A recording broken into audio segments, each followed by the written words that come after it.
Hi, I'm Ksenia, I'm Sierra Salmon. and this is the Pretenders podcast.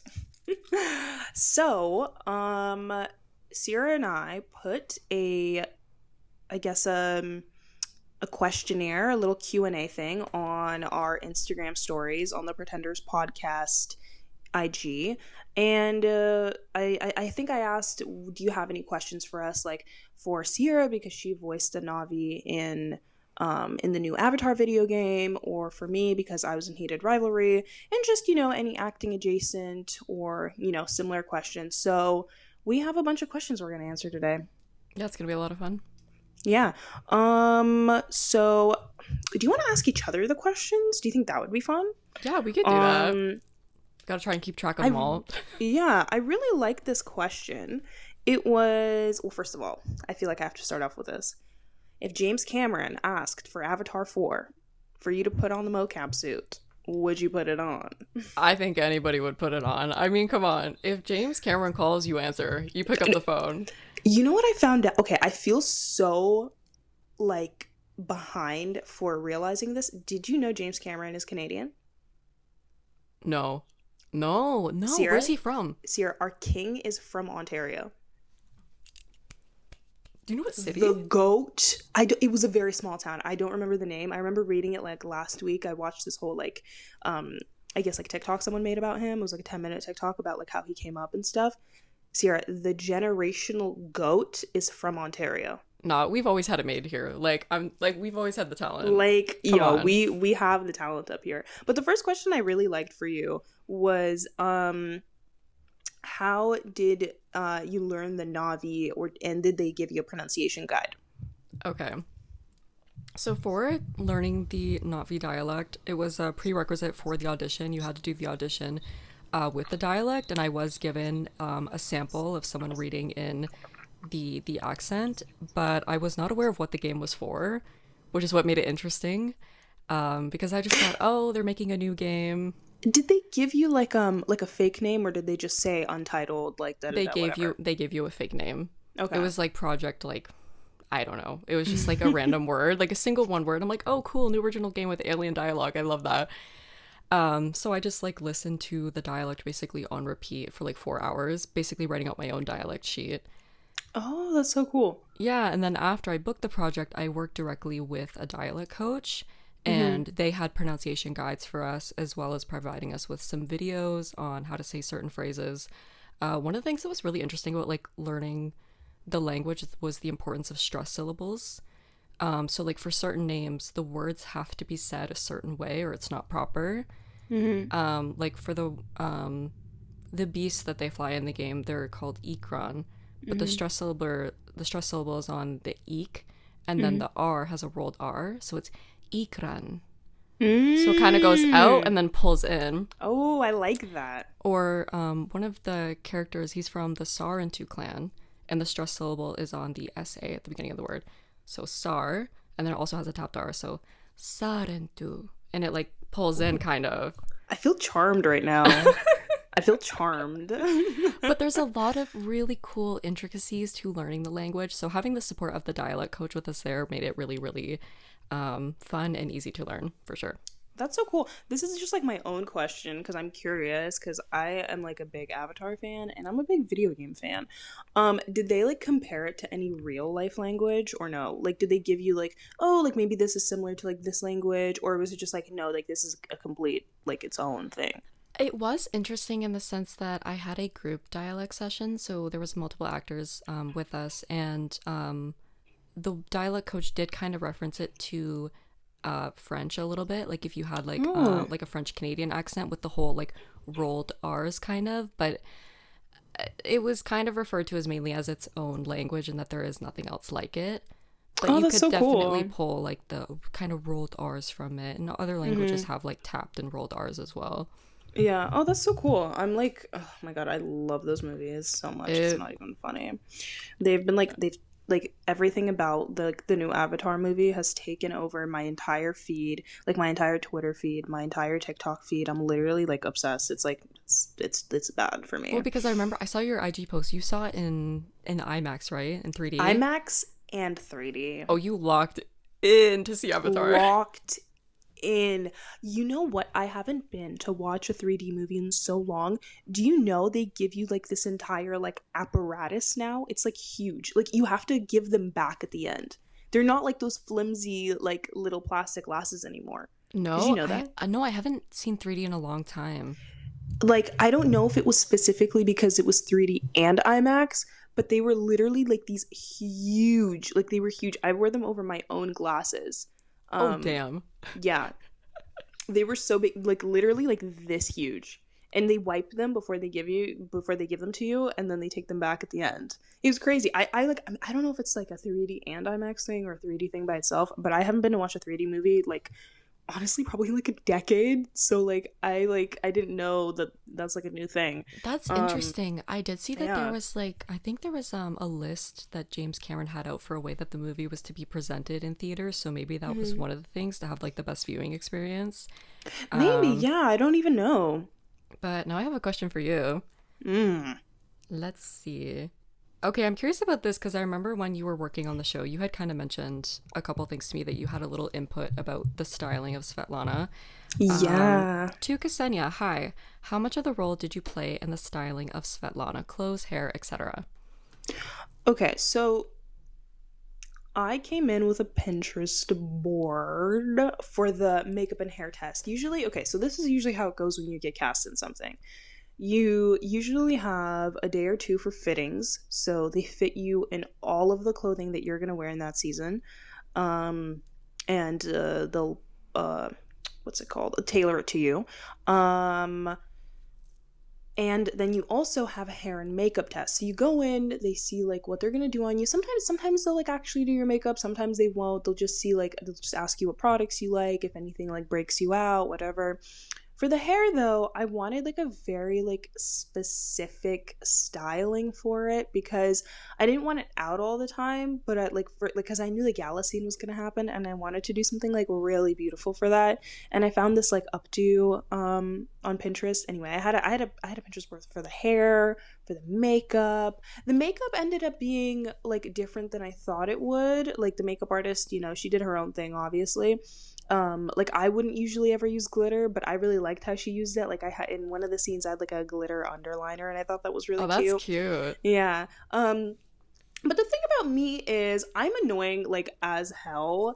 And like I came in being like, okay, I want this and I want this I because I'm like, I'm not bossy, but like I kind of knew what I wanted like with the character. And the thing is, it's like when you're playing a very confident character, you kind of like you want to feel comfortable in yourself and confident and like sexy to be able to do that on screen because like if you're wearing a dress that doesn't fit you well or that you don't like or you just feel kind of frumpy, like you're not gonna give the same energy. Like it's just not gonna come. It's not gonna like feel real or look real. for But yeah, I sure. remember in the fittings though there were a couple dresses where I was immediately like, no, I'm not wearing that. Like this is so not the vibe. Like it's cute, but I'm not wearing like I can't like it doesn't fit the vibe. I was like, she's a baddie. She's not wearing. There was this one dress. It was beautiful, but it was like very light blue, and that's like one of my least favorite colors on myself. I feel like it never looks good on me. Anyway, it was light blue. It was like between my ankle and my knee. It was like a very awkward length, and Oh, it was very like silky, and it almost looked like a summer dress from like the 1920s. I'm just like, this is not the vibe for a gala, you this is guys. not like what like she's gonna be stunting in. yeah, I was like, this is not. And then when I kept eyeing the black and gold dress the whole time because it was at the end and I'm like, give me that dress right now, give me it to me right now. Another dress was like I think there was this red one that I really liked, but yeah, it's just I feel like actors need to be a little bit, especially if you're like up and coming, you need to be a little bit more comfortable with telling people what you want because at the end of the day it's you on the screen. It's not the costume designer on the screen, it's not the hair and makeup and whoever else on the screen, it's you. So you need to feel confident. Obviously if the character's supposed to look like they got hit by a car and you look like you got hit by a car, that's you can't change anything. You can't be like, oh, sorry, can I have like liner and glitter because it makes me feel better. It's like obviously no, everything, you know in the context. But yeah, I think people just need to be a little more bit more comfortable with saying like what they want. I But agree. yeah. I think it's important to advocate yourself, especially when you're at the fitting, because you are going to be pulled options that are extremely unflattering on you, and also things that Hmm. don't fit well. And it's good to just speak up for yourself. And obviously, you know the character best, right? Like Yeah, it's and your character. for sure, but also like even with like comfortability, like you might be filming a scene for like 8 hours, so it's like you want to be comfortable too, you know? Like there's that degree. It's like you like, do you want to wear this, you know? But yeah, I think people just need to speak up a little bit more because I've seen so many like young actors being like, "Oh, but I don't want to say." It's like, girl, put some bass in your voice and say what you Yeah, want. Like there's you're always good. always a happy medium. It's never gonna You're never Yeah. gonna receive pushback. It'll be like, okay, this is what hair and makeup and costume want. This is what you want. Let's find a middle ground. Yeah, like you can always find a middle ground. Yeah. Were you for the gala? I mean, the gala look was so iconic. The I like love that girl look. absolutely tore. Were you wearing heels for the full, like, was it like a 12-hour day or? Yeah, but the thing is, the heels, I was obsessed with them. I wanted to steal them. They were like they were also black and gold, and they were the most comfortable heels I've ever worn. Like I wore them basically the entire shoot up until the end where I wore Uggs like during lunch. It was really funny. I was like in this like beautiful gown and then just Uggs. But yeah, most of the day I was in heels and it was like actually fine. It was trippy. I wanted to steal them so bad. At the end of the shoot, I was like, please, please, please give me those shoes. And they're like, we might need them for season 2. And I was like, Wait, that means there's another opportunity to buy them. Take them from wardrobe I once you wrap. Thank I you. want them. Thank you. Okay, let me see. I have a fun question for you I was looking forward to here. How does it change to portray feelings with only your voice rather than facial expressions? I mean, it changes everything. It Mm-hmm. changes everything. I started out as an on-screen actor, and when I transitioned into wanting to do voiceover, I realized that nothing translated. Mm, Absolutely nothing. And it takes a completely different set of skills to get what you would to translate on screen to the microphone. Because like on screen you have like micro facial expressions, you have physicality, you have body, and it's like when it's just you and the mic, it's you have breath, you have pacing, and you have tone, and you have energy. And so sometimes you really have to like you have to give it. You have to mm-hmm. really, really give it. Like you have to And really like emote, you right? extremely emote, and especially you don't have anybody to act off of in the booth. Like in America they Mm. do more of cast readings where you'll actually record within a group, especially for like animated shows, but here we do a lot of solo recording, so you have to really be able to rev yourself up because it's just you, your audio engineer, and the mic, and Yeah. your voice director. Do you find that to be like kind of hard? Like just like being in there by yourself essentially? Like do you find it hard? I actually find it very freeing. There's Mm. something about when I go into the booth, it's like a switch kind of flips for me, and it's because I know nobody's watching. Like, there's That's no you know what? audience to That's a perform good to. point. Yeah. Yeah. Cuz you know, the only like experience I have with like voice acting, I guess, is doing ADR, which is like um when you have to film or record or re-record your dialogue in case there were like sound issues or something like that, or if the mic didn't pick it up or whatever, maybe there was a car going by or a plane and they didn't catch your dialogue cleanly, you have to go into the booth and like match what you did. And that's like the only experience I have with like voice acting, I guess. But I always find sometimes I find it so like awkward. Like I think the most awkward thing I find is like if I have to scream and then like I scream and then it goes back to like the quietness of like the soundproof room and I'm just like I'm like this is so awkward. To be fair, here's the thing. It's absolutely a universal feeling. Like, I remember when I first Oh, started thank God. auditioning in the voice space, I was like, free me from the shackles of having to scream. Like, it's so awkward. But then the more and more I do it, I'm like, you know what? I live at home. I'm with my family. It's white noise to them at this point. Like, at first, I Yeah. used to be kind of self conscious about it. And then I was like, you know what? I'm gonna let it rip. Like, everybody does like weird stuff, and I just happen to make money from it. So, like, Exactly. I was just about to say, and you make money from it, so it's like literally your job. So, I like that answer though. That honestly makes a lot of sense. Like it is like way freeing, like for there to not be an audience and all that. yeah. Yeah. I have a question for you. We're gonna toss it back Mhm. to you. This one I think was kind of interesting. It has more to do with stuff, I guess, outside of actually being on set. But what is y'all's strategy on being in the public eye while maintaining some sort of privacy personally? I mean, I think a lot of it requires just being responsible online maybe, but also don't share everything. You don't Yeah. need to share like everything about your life. You can share a lot. Like like I'm fine with like sharing like, stuff about like my work and my craft and like my hobbies and whatever. But like, I think it's healthy. It's like how you are with like coworkers, like there's a healthy degree of like separation, And that doesn't mean like you can't like interact with fans. I just think it's like, there just is like a line like there is with like anybody, like with your coworkers or, with the people in public. So I don't know. That's what I think about it. No one's really like invaded my privacy, thank God. So I wouldn't really say I've dealt with that yet, but and hopefully I won't. But yeah, I don't know. I guess just being responsible like on like your own end, of like I guess creating like a Like a not like a boundary yes, a or boundary. I was gonna say barrier. I'm like, that's not the right word. Yeah, a but that's kind of what I think. barrier. Don't cross. Like, Cross. but yeah, Yeah. I've always wondered because obviously with the explosion that is Heated Rivalry, like kind of went to 0 to 100. Mm, So I was wondering how that kind of jump was for you to have like a couple thousand followers on IG to having, like 60, 70,000 people viewing your yeah. posts and things like that. Yeah, the thing is, it's like I don't want to sound like maybe cocky or arrogant with this, but I kind of knew that this was going to happen eventually. I didn't think it happened like so fast in the sense that like, oh, like 2 weeks ago I'd have a couple K and then now I have like, I don't know, like 75 or something, right? Like I didn't think it happened at that pace. I didn't think it was going to happen eventually. So I feel like I've always been like kind of responsible on social media. Yeah. But at the same time, I don't know. I really don't like how people nowadays like maybe like they'll find something from like when someone was 16 years old and be like, oh my god, I can't believe you were so dumb to say this online. It's like that person was 16 years old, like or like they're like, oh, they had one bad take, let's cancel them for life. It's like, really, you've never had a bad take, you've never said something stupid, and now Everybody's had it's a just bad take. and now it's just publicly out there for everyone to see. That's the only difference between like, someone in the public eye and someone not. It's like people perceive you like hundreds of thousands of people perceive you versus like, only your close immediate family and your coworkers. And it's like,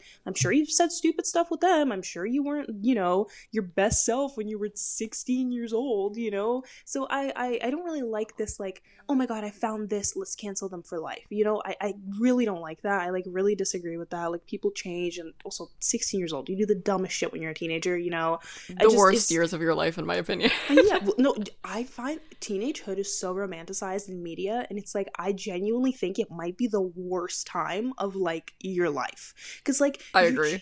you're changing so much. You suddenly have like all these responsibilities, and people think you're an adult, but like you're still a child, and like there's too much going on. I think it's like too And romanticized. But people yeah, suck when you're 16.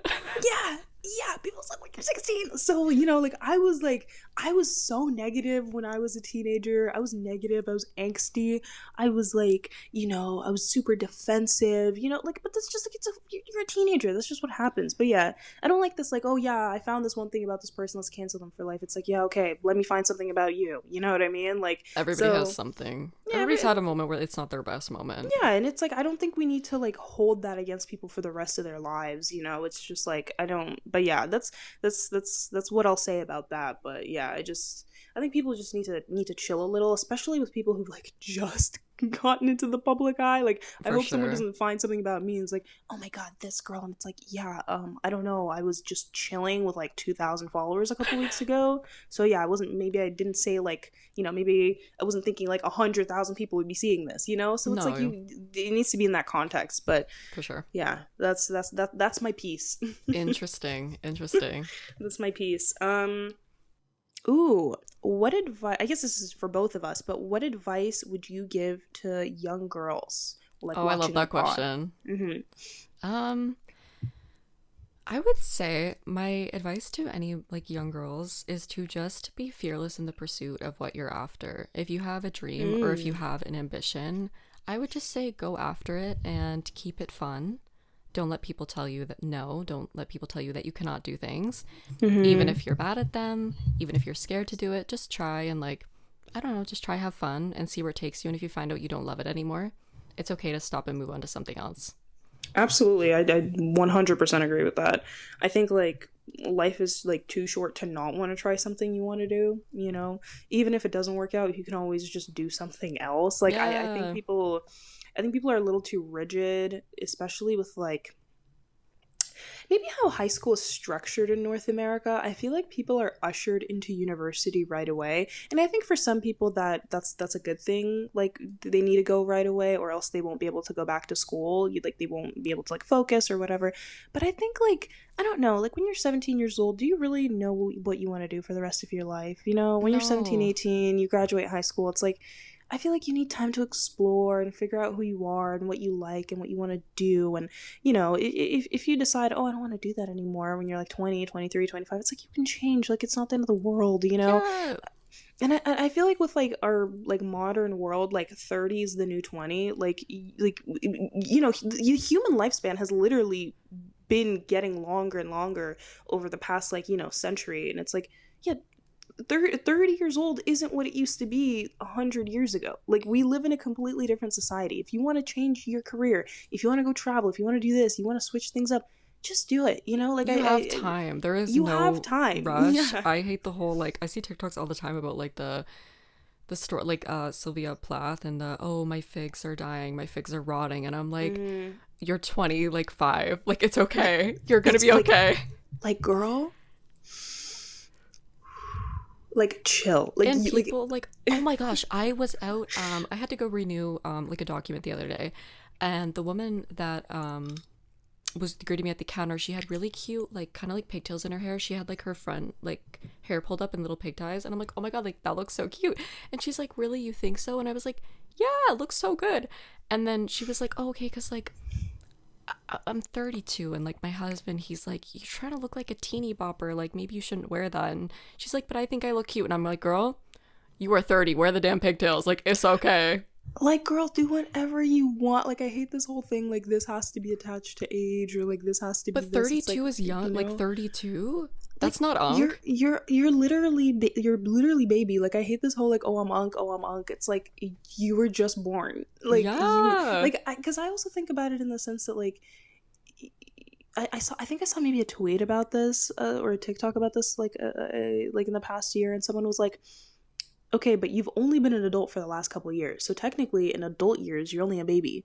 Like if you were 18 5 years ago, you're really only like a 5-year-old adult.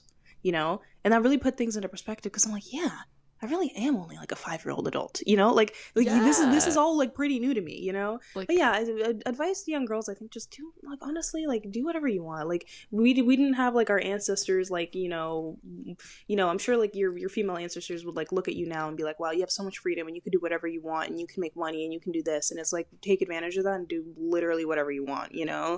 um but I saw this question. I'm gonna ask I guess for the both of us as well, because I keep getting it on Instagram a lot, just in my own DMs. What's your advice for young actors? advice for young actors. I would say the most important thing is to try everything. I wouldn't pigeon toe yourself into, oh, I can only read for this category, or oh, I should be going out for this. I found that I figured out what I'm best at because I went out for everything when I was starting out. I figured out what I liked, what I gravitated towards. I would not be doing voiceover if I didn't throw myself out into the deep end and discover that I Yeah. love it if I just hadn't gone out and do it. So I would just say, try everything and advocate for yourself when you're a young actor. I mean, we talked about it earlier, but you have. I cannot stress that enough. Advocate for yourself, whether it's with your reps, people on set, people around you. Get a better support system if people are not supporting you. Really heavy on the advocate for yourself, because like like what we've both been in entertainment. That's so hard to say. We've both been in entertainment for a very long time, and like since we were like kids or teenagers essentially. And I feel like it's super important to advocate for yourself, because I don't know, I have this with like both believing yourself and advocating for yourself. If you're not going to do it for you, no one else is going to do it for you. you So know true. and no one like people like people are not going to advocate for you if you don't do it yourself. Like, you have to put your foot down. And who cares if you're seen as like a diva or like a bitch, or who cares, you know? Like the first thing that's most important is that you're comfortable, you're safe, you're happy, you know? That's like that's the basis.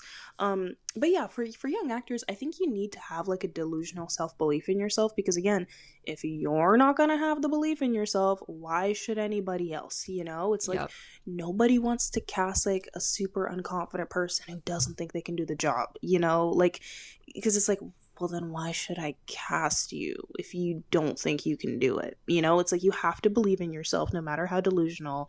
I think yeah, I think that's really my advice. And this is something like I've learned just myself over the last couple of years. I don't know if this is like transferable to like everybody, but don't over rehearse your lines. Just I have this like horror story with like Ari Aster, which is actually really funny because he's like a Really? huge like horror director. In when was this? I was really young. I think I was probably like 18 or 19.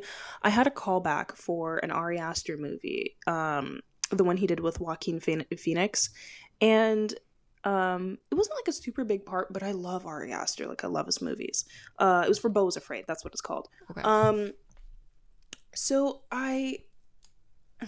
whenever I have like a very small amount of dialogue, I always get very fixated because I'm like, oh my God, I have to prove myself in such a short span of time. And it's like a little bit hard, you know, versus like a monologue. I feel like I have like way more room to play. So even if I mess up a little bit, it's like, okay, I did good on the rest of it, you know? Mm-hmm. So anyway, it was a very small amount of dialogue. And I like spent like a day just obsessing over it. And then I did the callback. And then Ari Aster was on the Zoom call and he goes, okay, could you do it this way? You know? And I'm like, okay, I'll try. And I tried and it came out the same way because I kept over rehearsing for like a whole day and it just got like stuck in my mouth and like I couldn't say it any differently, you know? It was just stuck in my brain and I didn't get the part and I was really like upset at myself, and I learned like since then that like you just need to learn the lines but be open and fluid to like whatever happens, because same with like being on set, you can learn the lines the night before, come to set, and then the scene is completely different than what you like think or thought it would be, like, you know, like now there's props, now you're wearing this, now your hair's like this, now that guy's standing over there, that girl's standing over there, oh there's this and that, and you know now there's this action, it's going to be completely different than what you think it's going to be like. So I would just say, yeah, learn your lines but be fluid, be malleable. That is extremely good advice. Like, it's a lesson that I also unfortunately had to learn. Yeah. It's a hard one to learn. It's a hard one to learn because you feel like, okay, especially when you book the job, you're like, oh my God, they really want me. They want me. So you go in like over prepared. You want to like do your best, but like it's true. You need to be flexible because also on the day of, they can change lines. I know you've had experience with that. Showing up and the script is different, and in your trailer, hey, we've changed a couple of pages. Have at it. But I'll say that's one of the things I do love about voiceover is because you don't have to learn the lines. You were able to be so flexible in the booth. Like I remember when I received the sides for Avatar, I got them, you know, a couple days prior, and I read them out loud. I kid you not, 5 times. Just to get the make sure I had like the accent down and just make sure I had the places. But aside from that, I was like, I need to go in the booth and let it rip, because the way you record for voiceover is you'll do 3 passes of each line and you need to say it 3 different ways. And then from there, the director will decide, okay, we can take something from there, or hey, like I'm going to give you a redirect note, and then we'll go from there. So it's very important to be flexible because you don't know what you're going to be asked. I really like that, like the 3 passes. That's really interesting. Yeah, it's fun doing the 3 passes. It gives you flexibility to like go really big, do something small, and maybe find something in the middle. I really like that. That's really cool. This is a question that I thought would also be interesting is, I guess for both of us as well, is did either of you get to see the final product before it was released? Well, do you want to go ahead first? Yeah, with Heated Rivalry, No. Sometimes when you're on a show, you can go to like a pre-premiere, or if you're close with the director, like, you can go and like, you can ask for maybe like a scene or something. But I was filming other stuff after I wrapped Heated Rivalry, and it wasn't really like on the forefront of my mind. And honestly, I'm happy I didn't see anything because I got to enjoy it like the fans did, and I really liked it. So it kind of added to like me being like almost a fan of the show as well. So yeah, I like doing it that way. Oh, that's really, I didn't even think about it like that. It's almost like a first time viewing experience. You're in it like just like everybody Yeah. else. Yeah, It's like yeah, it was. I was just like everyone else. it's like, oh, I filmed that. Oh, that looks like that. Well, also too because you get to see Literally. everybody else's scenes. You know what I mean? That you didn't get to Yeah. be a part of, or like maybe were there to like watch that day.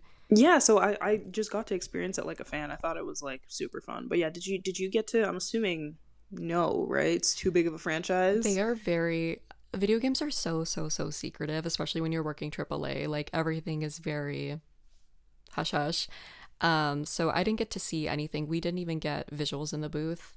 Mm. I didn't know what my character looked like. I didn't know anything of the sort. Can we like edit in here like a what you look like? Do you have a still or anything? I haven't done like a playthrough or watch through myself yet, so I'm not Ooh, sure. will you?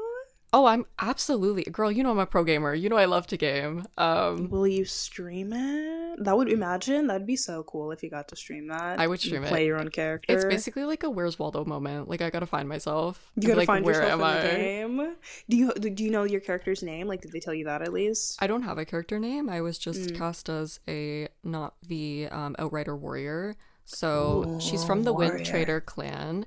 Ooh. Because the main cast, they kind of the Wind Traders, they come into Pandora and they're having a little kiki. Mm-hmm. So I'm just kind of dispersed. My voice is dispersed like throughout the game. Oh, that's so sick. That is so sick. Yeah. This is technically a question for both, but Mm-hmm. I'm very curious about your perspective on this because I know you spent quite some time filming. What was the most rewarding part of your experience on set? Ooh. This is something that just jumps out at the forefront of my mind. It's just working with so many young people. I feel like a lot of the time young people aren't cast together. Like that, this might sound kind of weird, but like anytime like there's a character that's 22, they're actually like maybe like 32, and it's like, yeah, you're still young, but it's just like not the same vibe as like, oh my god, like, like this is like both of ours like kind of like first bigger jobs, and this is so fun and cool. It's like that vibe, and it's you get along, I think, a little bit better as well. And it's just so fun to be like with like people who are like-minded, I guess. So yeah, I guess just like I like that Connor and Hudson were both really young as well. Like we're like all very close in age, because the show was set like throughout 8 years during the first season. So I assumed that they were gonna cast older and just make everyone look a little younger, and then like age them as we go. Which they did age them a little bit, but they didn't like, they didn't start off with them being like 33, 34, 35, which I liked, and because I really did think that they were going to do that. I thought I was going to be the baby of the set, which actually, no, you know what? I was still the youngest one on the set, but, I had such a great time. But yeah, I think that's something that stands out. And yeah, I don't know, just great vibes. I've said this like in a bunch of other interviews, but like Jacob Tierney, our director, he comes from like a comedy background. Like he directs a lot of comedy stuff, and he is such a joy to work with. Like he's just so funny. He never yells at anybody. He's always chilled out. He makes jokes. He's so silly. I love him. But at the same time, he knows exactly what he wants and he gets it, like with the I guess again I've said this in other interviews, but like some directors, like they will literally want like 50 setups, and it's like you're not using 50 setups in the final thing. Yeah. I know you're using like two shots of this, like you're not using this angle, this angle, this angle, this angle, like you're just Mismanagement of using time. it's just such a waste of time. And it, you know what it does, it really tires the actors out to be doing the same scene for like 6 hours straight, For sure. and he knows that because he's also an actor, so he just films so efficiently. But yeah, I really appreciated him. He's such a fun guy. I love working with him.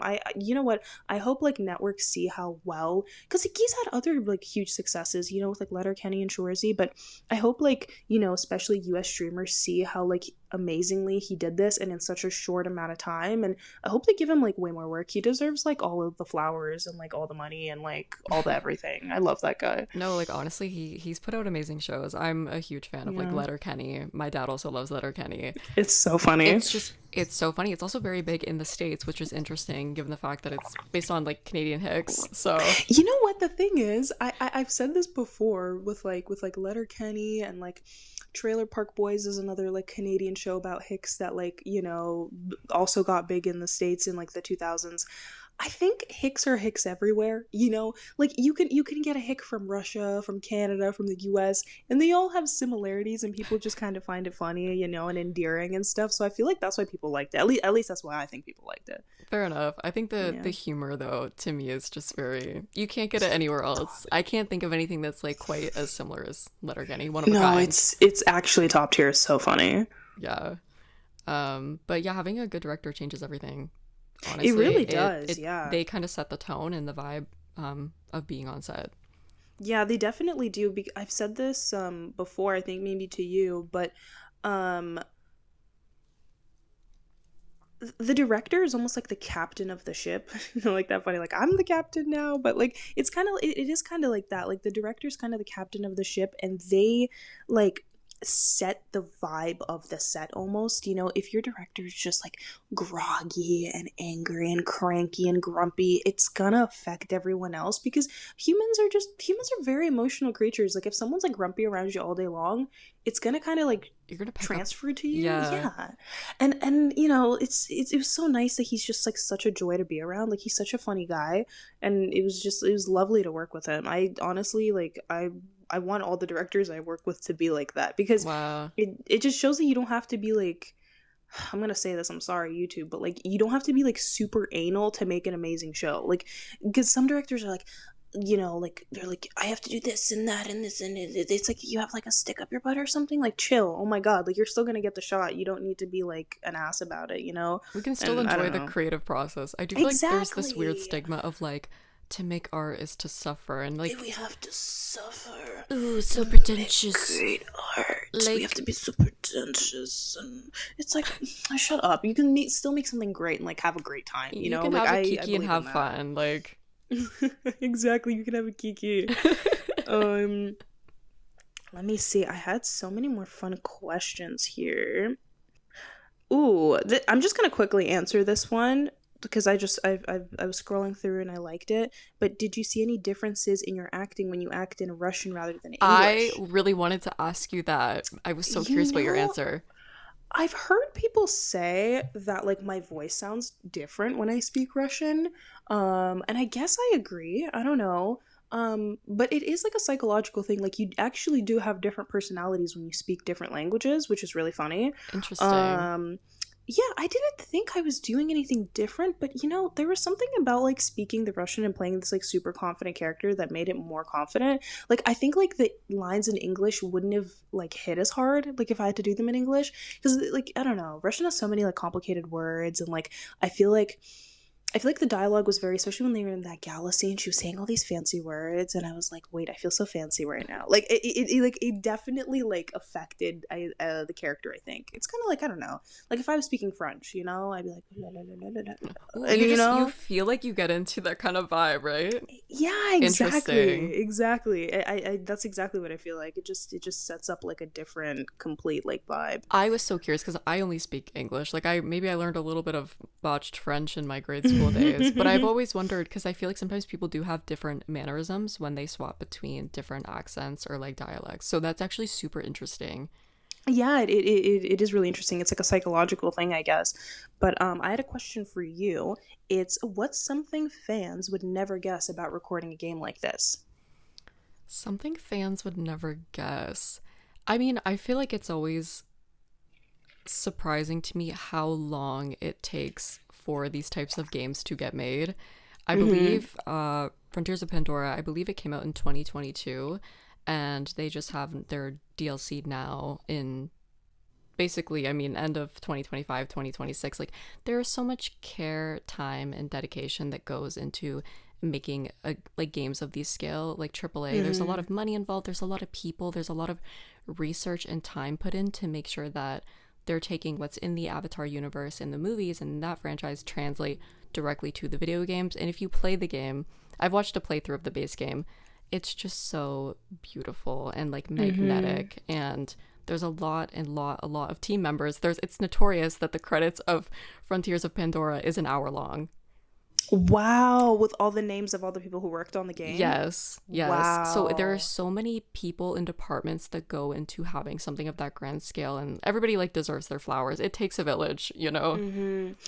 Actually, last night when I was going to sleep, I was watching this video that someone made about how Avatar CGI is like the best CGI ever, and like especially compared to like, you know, maybe some of the Marvel movies that like haven't been hitting as hard recently, you know, or like for example like the Aquaman CGI, and they were comparing the two and like why that is, because you know these Marvel movies have like insane budgets as well, but like oftentimes the CGI just doesn't hit home, you know? Yeah. And I think it's really because the artists don't get enough time. Like, I feel like, well, for example, anytime I see clips from Pirates of the Caribbean, I see like how beautiful the CGI was, and I'm like, okay, this Amazing. was like what 15 years ago now, and it looks stunning. So why can't we do that now? And I just really feel like it's because those artists just don't get enough time. Like, you know, it's like, oh, we have to release this movie now and this movie this time, and it's like we have a set schedule, and it's like James Cameron doesn't have that. Like, it's like, yeah, the movie gets released when he says it's done, you know, like, Yeah. and I think a lot more creatives should be like that, you know. And to be honest, it would make a better product as well, like a better art, you know, better like just viewing experience or a gameplay experience, you know. And I really admire that video games take time, you know, and like they do take a lot of time to get made because they're so intricate. And I don't know. I feel like that's something that a lot of big, like, movie companies can learn. Like, Oh, is for to just like sure. give the creatives their time, and they'll make something like way better. You know? Everything I feel like in the industry is always on such like a time crunch. It's this needs to be done, this needs to be done, but they want things of such high scale, but they don't give people the proper time or resources to, I don't know, let their artists flourish. But when you take the proper time, you get amazing things like You get Avatar. amazing things, yeah, and And I it's like mean, sorry, go ahead. clearly it's amazing because all of the movies have made over $1 billion. It's like, yeah, like people clearly like don't care how long it takes between the movies. People love this story, you know. To be honest, I would watch Avatar if it was a silent film, like because the visuals are just like literally, like actually literally out of this world. Like they are so beautiful. Anytime I watch the movies, I can't believe that these like characters aren't real. I was watching a clip of like why that is, and it's like because they think about everything. Like there was this one scene where like the character's ears perked up and the sun is going through his ear and making it more pink because of the blood in the ear, you know. And it's like that's like such level of like intricacy and like detail. And I don't know, more movies definitely need to like give their creatives like more time. For sure. No, the attention to detail is top notch, and I will say like the motion capture performances are some of my favorite things to watch. Like I remember growing up, I think it was from like, I don't know if it was from the first Avatar film or maybe the second, but just like seeing the behind the scenes of how the actors perform in the mocap studio, it Mm-hmm. used to like, it clicked something in my brain where I was like, this is something I would love to give one day. This level of Yeah, performance is untouchable to me. And the fact that it it's translates insane. once the CGI is all done, I'm like, that also what elevates, I feel like, them and makes them feel so real. Or those mocap Yeah, performances.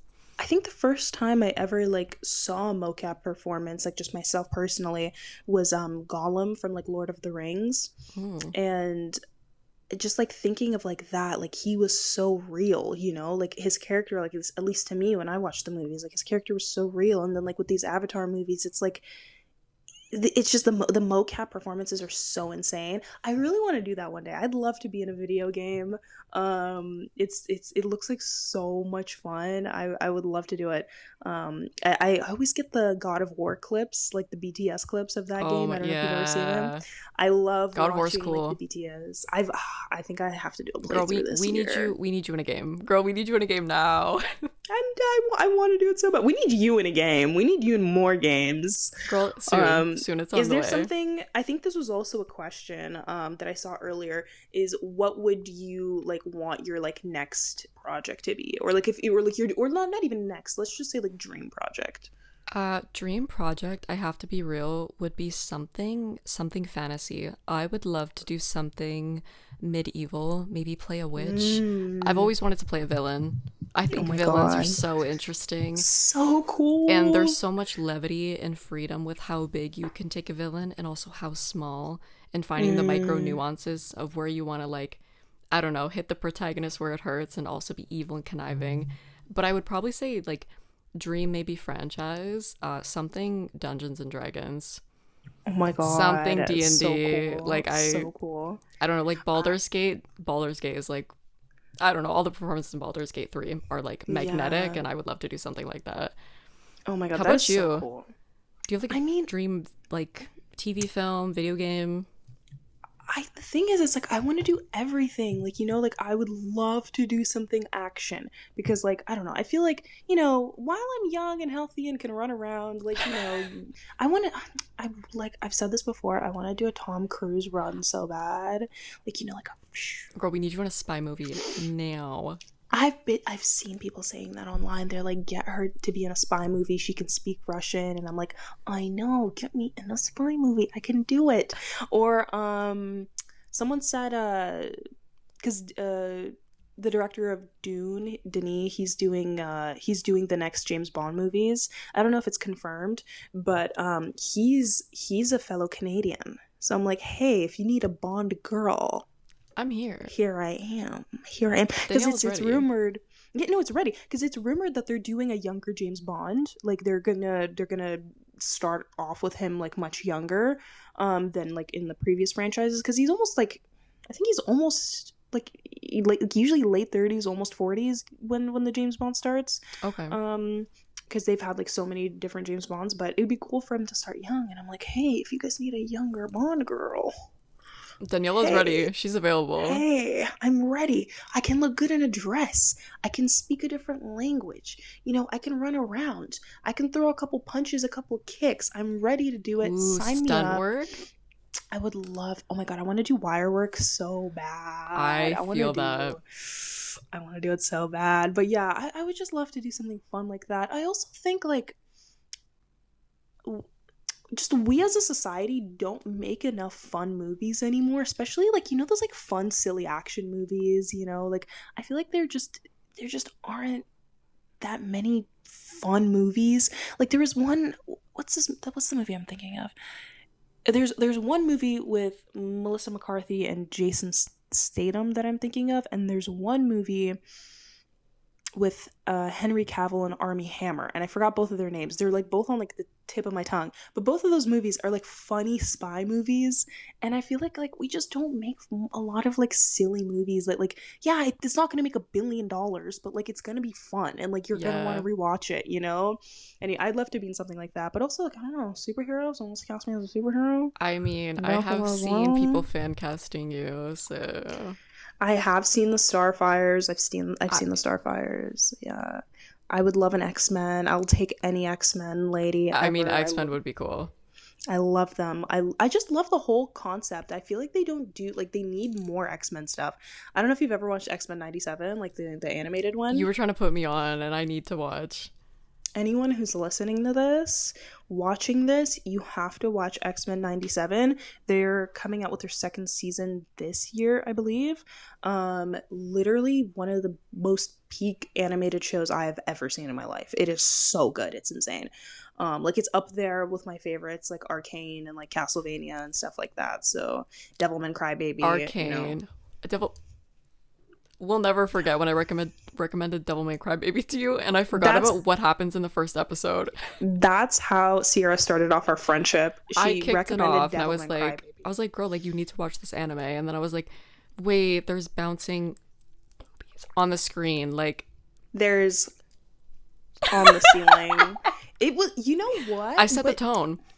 You set the tone. We're still friends, so it worked out in the end. You know what I mean? And I loved it. At first, I didn't really like the animation that much. I thought it was like, yeah, I thought it was odd. But as I kept watching it, I'm like, this is like actually like so peak. The style I feel like works for that specific story. But here's the thing about recommending like Devilman to somebody is I'm not thinking about like bouncing titties in the first episode.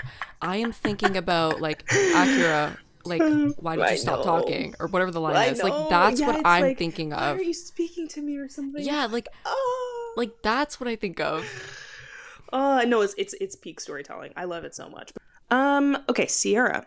Any thoughts or opinions on companies using AI voice generators as opposed to hiring voice actors? Follow up, has your voice been stolen and used by anyone who generated your voice? Oh man, this is such a loaded topic, but it's so Mm-hmm. important though that we talk about it. I'll start off with no, my voice has never been stolen or been used through an AI generator that I know of. Luckily, like when you're working with the union, there are protections in place to make sure that companies do not take advantage of you. I also would not work with any company Mm-hmm. that I feel like they didn't have strong core values.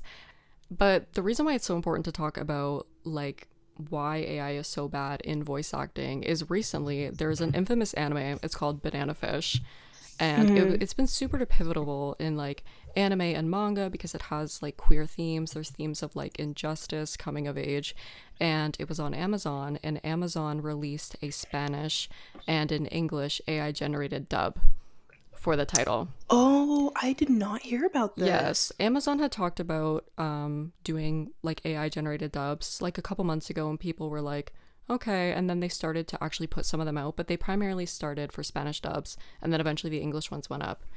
But thankfully, to the community of like prevalent voice actors talking about why this is bad, calling out Amazon, calling them out on their shit, they took the dubs down. Like people all rallied together voice actors, consumers of anime, just people that hate AI in general.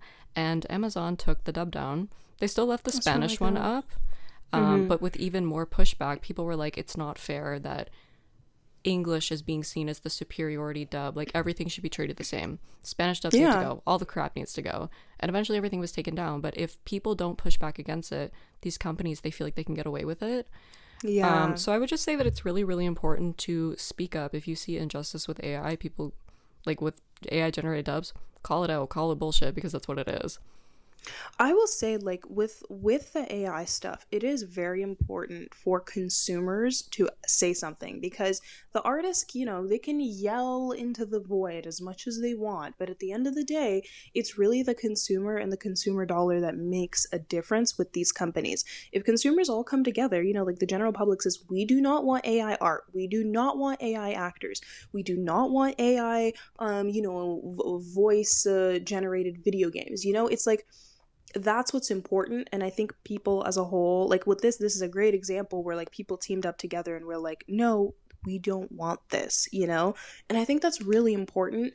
I think people need to keep doing that with like AI in acting, AI with like they're trying to do that with background actors. Like we both started out in background acting, and background acting supports a lot of working actors. It supports, you know, it supports the local economy. It's really important that we don't take away these jobs. And the thing is, it's like I'm not like 100% against AI. I think it has its uses with like administrative work, or like easing people's work or helping out. Like I think James Cameron actually talked about this. He's like, if there was a way to help the process, like for example, to make the Navi like blue, in the franchise, or like help with um the rendering, then yeah, sure, we can use that, but we're not going to let AI create anything, It's like a tool asset as opposed to taking Yeah, over that exactly. job.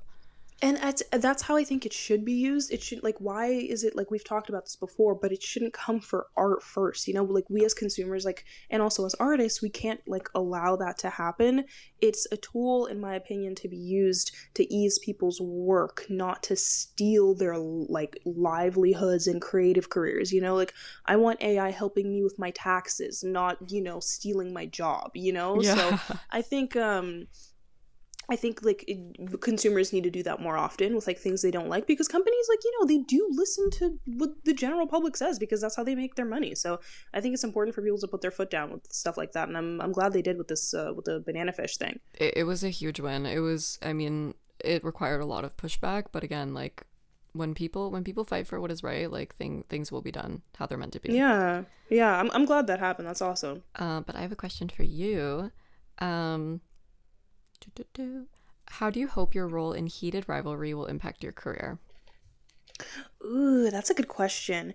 Up until now, like I just turned 23. And up until now, I feel like I've played a lot of like children, obviously, and like teenagers, because that's just how it usually is. Like if you're under 25, you're probably still gonna be playing a lot of teenagers. And yeah, I don't know, I've just played a lot of like, I guess, like teens, a lot of like very boyish girls, very like masculine energy girls. And I hope this shows that, like, yeah, like I'm like a grown woman now, I'm an adult, I can do these like fun roles, and I can look great in a gown, and like I speak multiple languages, and like I don't know, I feel like this role like showcased a lot. And I've spoken about this before, but I wanted to do like a Russian speaking role for so long, and I thought it was going to take longer for people to like finally like let me do that, because like I understand that, like, in Western media, Russian characters always look the same, like they always look like the same stereotype, but it's like there are like over 200 different ethnic groups in Russia, and it's like cool for people to see different types of, people, it doesn't always have to be like the same, look on screen. And I really like that. But yeah, I just hope people see like, oh, okay, wait, she speaks Russian, she looks great in Eh, a gown, James Bond, action movie. I'm getting ahead of myself, or am I? But Delusional it's just belief that doesn't, delusional but suddenly it's not so belief. delusional anymore. Exactly. But yeah, I just it's just fun. I feel like this role showcased a lot more of what I can do, and showed me in like a the adult that I am now, and not like a teen necessarily. But yeah, I don't know, showcased a lot more, I think. So I'm very happy. Yeah, I mean, I feel like I've seen a lot of the stuff that you've been in, and it's nice to see like the transition from like what you do as a kid Mhm. to becoming like an adult actor, because sometimes it can be kind of an awkward transition for some Yeah. people, and it's like, where do you, like, we don't see this person that way, or we don't know where to place you, and it's like, for you, I feel like Mhm. it was just like a seamless transition. Thank God, yeah, because it was like, how, like, what's gonna be like my first more adult role, and this and that, and this one was like amazing. So yeah, I'm happy it turned out that way. Okay, Sierra, did you find it hard to relate to the Navi story, and did that like impact your performance? Honestly, not really. And I feel like, I mean, I kind of talked about a little bit earlier in that, like, when I feel like I'm in the booth, it just feels like you're, maybe it's because of the dark room, it feels like you're fully in that space and you're existing in that space. But something that Mm-hmm. I also think is really important for actors to remember is that even if you're not completely in believable circumstances to you, there's always an element of truth that you can bring to your work. Like for my Mm-hmm. Yeah. character, she was a warrior, so her lines, she was talking about, like, we, even though things are like really bad right now, we need to keep in this fight, just like stuff along those lines. And I feel like everybody can relate to a moment in their life where they've been like, they've had to overcome adversity when it feels like everybody's against them. They feel like they're being Mm-hmm. attacked by somebody, and it's like, you know how you feel in that moment, you know what your truth Yeah. is. So yeah, maybe you're not getting like attacked by a clan of people in a mystical world, but you can bring that element of like, I know what it feels like to have to fight adversity and Mm-hmm. overcome that. So it's just about bringing elements of truth to your work in any way that you can.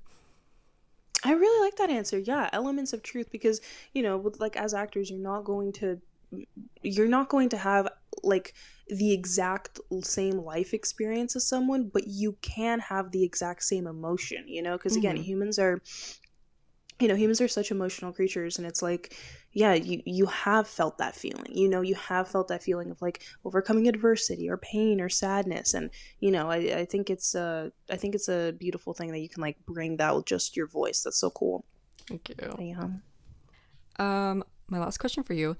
How did it feel when you got the role? Did you feel a little pride in the fact that you're not what most people would imagine a native Russian speaker to look like, and bringing a sort of representation and demographic with your role as Svetlana?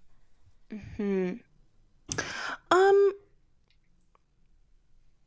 You know what? I felt really happy when I booked the role because, again, it's something that I've wanted to do for a long time, which is play a Russian-speaking character.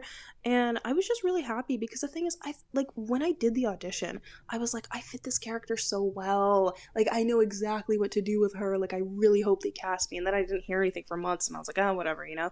But, you know, when I got the call back again, I'm like, okay, I have to get this. Like, this is gonna be mine. But yeah, I really like just showing a different version of I feel like with Russian characters, I feel like or just Eastern European characters in general, it's very like stereotypical a lot of the times, and also a lot of the times like I'll be watching like these like big like movies and they never hire good Russian speakers, because like Connor, even though he's not Russian, he did a great job, you know, like he actually like respects the language and speaks it like he did such a great job, like him and the dialect coach Kate, like they did such a good job. But a lot of the times when they cast people, it's just like they don't care, like they just read whatever's there, and it's like it sounds horrible, you know. Yeah. But I was happy. I was like, oh my god, finally I get to like actually go on screen and like speak properly, and like oh my god, I can like write like all the like wrongs of people saying like the craziest stuff in like these big blockbuster movies. Just like, you know, I felt like yes, it was like a win, you know. Yeah. But yeah, I was really excited that I got this role. I'm so happy like we're getting another season. I'm so happy people love the show so much. It's been such like a wild journey, but